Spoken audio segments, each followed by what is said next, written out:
Kia ora. My name's Nat and I make the Kindletrends newsletter for indie authors.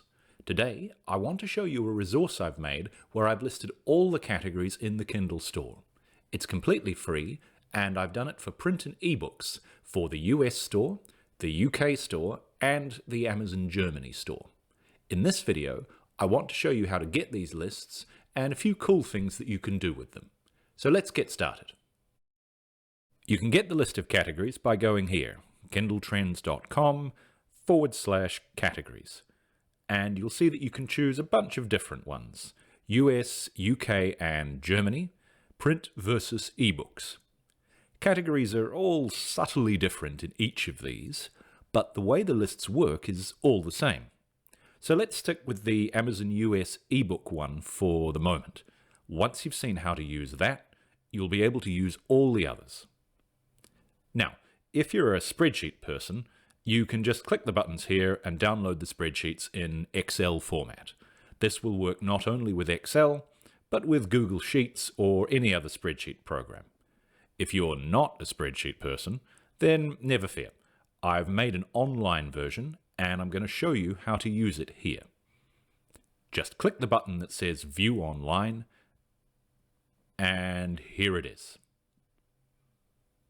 This is an online tool in a service called Airtable, and it's kind of pretty much like Excel or any other spreadsheet, but I've added a few neat things to it.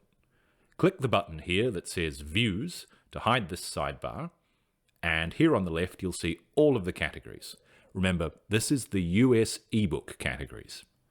If I click on one of them, then on the right-hand side over here, you'll see the details for that category.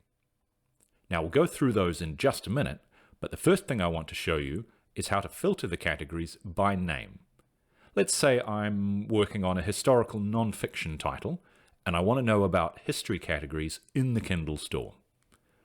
I click on Filter, click Add Condition, and select Category Name, Contains, and then Histor, because that'll get history and historical and historiography and so on. And you can see it's filtered a bunch of categories. There's actually quite a lot of history categories. I can also filter at the same time on the top level categories to which each of these belong. So maybe I just want the ones under history and non-fiction like this.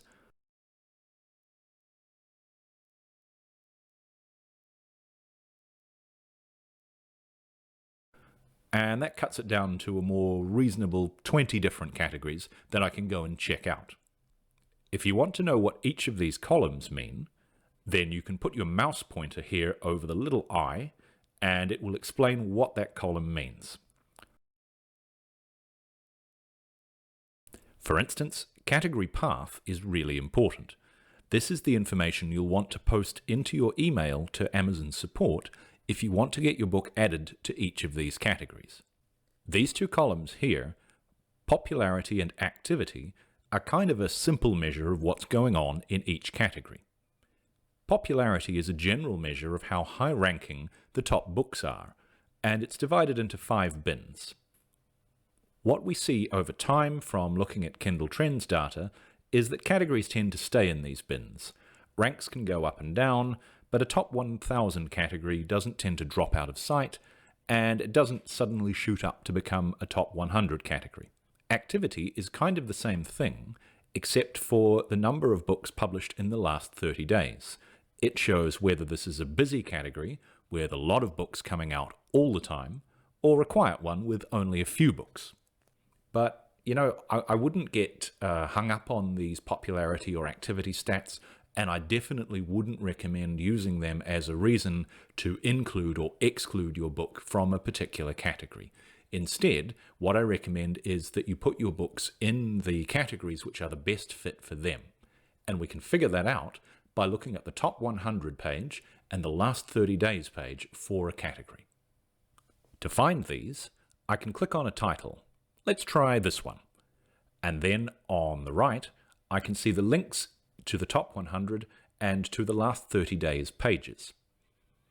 If I click on these and scan them, this is a really good way to get a sense of what else is going on in this category and if it's right for us.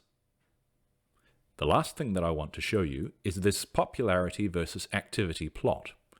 This shows all the categories you're seeing here on the left, and it plots how popular they are by sales rank against how busy they are. If I mouse over each one of these dots, each dot represents a category, then it tells me what that category is, and if I click on them, I can go straight to the top 100 for that category. This gives you a quick idea of all the categories matching a particular word or a set of filters. And that's all for this video. Give this a try and search for some words and some categories that are relevant to your books, and then send me an email or contact me on the Kindletrends Facebook page and let me know how you've gotten on. If you want to learn more about research, then go to kindletrends.com, and I've got a bunch of free articles there about how to dive into different kinds of research and how to go beyond just categories and to look at the story elements which are really relevant to your book and that resonate with readers. Ka kite anō, and have a great day.